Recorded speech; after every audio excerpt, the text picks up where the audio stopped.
Ok, creemos otro ejemplo de listas por comprensión. Escribamos aquí, este sería el ejemplo 3.3. ¿Qué queremos hacer?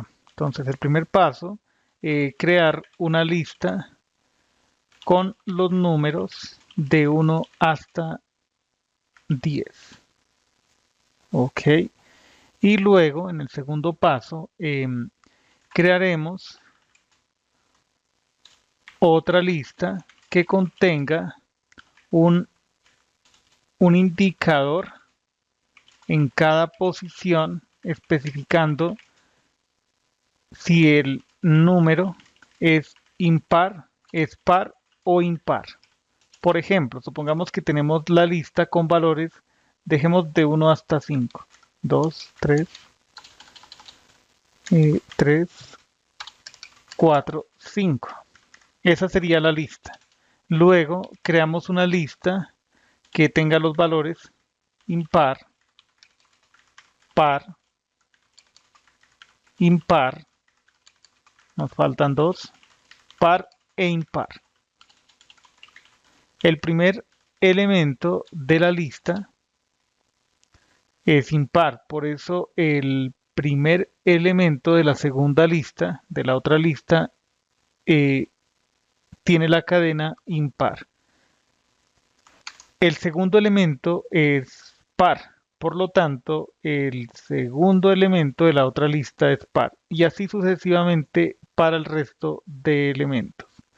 Bien, entonces podemos crear la lista dentro de la misma eh, lista por comprensión. Entonces escribamos aquí resultado, abrimos llaves, abrimos paréntesis angulares y ahora entonces creemos el rango eh, y in range de 1 hasta 10.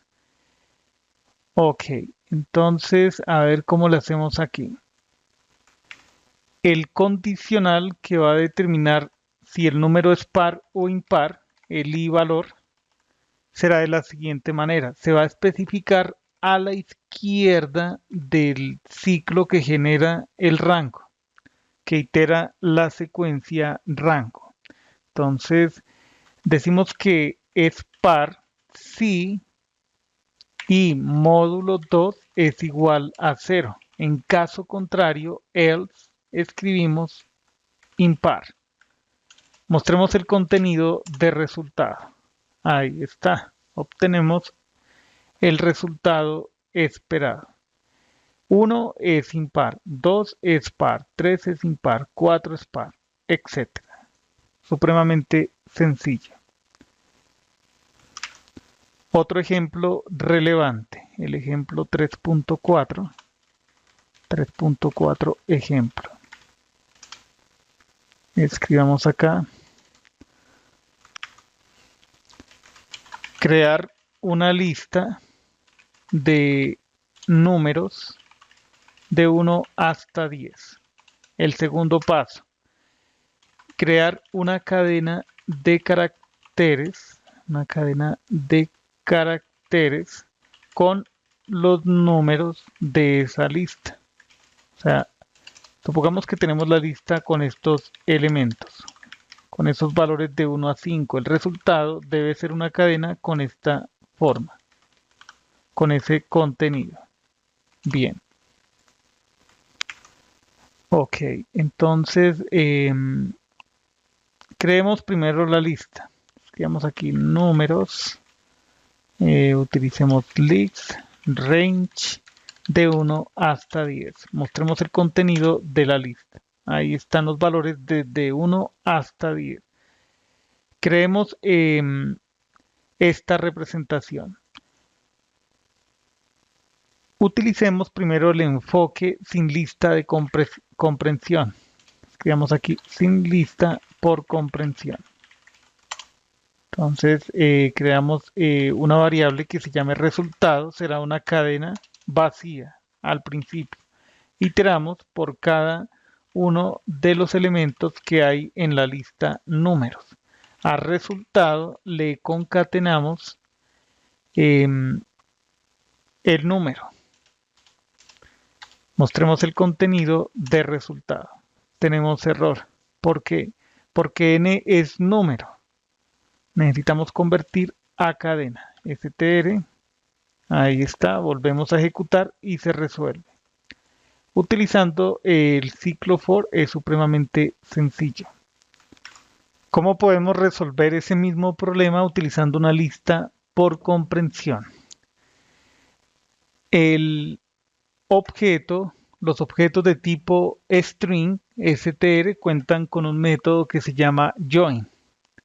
Escribamos aquí con lista por comprensión. Veamos la información acerca del método join.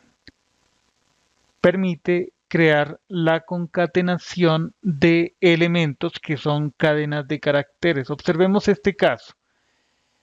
Hay una cadena vacía, el separador es el punto, por eso el resultado separa cada uno de estos elementos con el carácter punto. Cuando invocamos join necesitamos tener todos los valores como una cadena de caracteres, es decir, que todos estos números estén como cadena. Entonces podemos hacer lo siguiente. Sobre resultado guardamos el resultado de invocar sobre la cadena vacía la función join. Join recibe un objeto iterable. Las listas, las tuplas, las cadenas de caracteres son objetos iterables. Entonces podemos hacer lo siguiente. Si nosotros aquí iteramos por cada uno de, antes de hacer esa iteración, observemos lo que pasa si pasamos números. Números es iterable. Se genera error. ¿Por qué? Porque los elementos de números son valores numéricos, valores enteros. Por eso se produce ese error, porque él espera, la función join espera que los elementos que constituyen ese iterable sean cadenas de caracteres. Necesitamos un paso intermedio para convertir esos valores a cadenas. Aquí especificamos una lista por comprensión, str, cada n de la lista números será convertido a cadena de caracteres y ahí ya funciona. Si nosotros mostramos acá el contenido de resultado, aparece la misma información, el mismo dato que obtuvimos en la versión sin lista por comprensión, utilizando un ciclo for común y corriente. Ok, entonces ahí ya tenemos dos ejemplos adicionales sobre listas por comprensión. En el siguiente video estudiaremos cómo podemos crear una matriz, una lista de listas utilizando un esquema de lista por comprensión. Hasta entonces.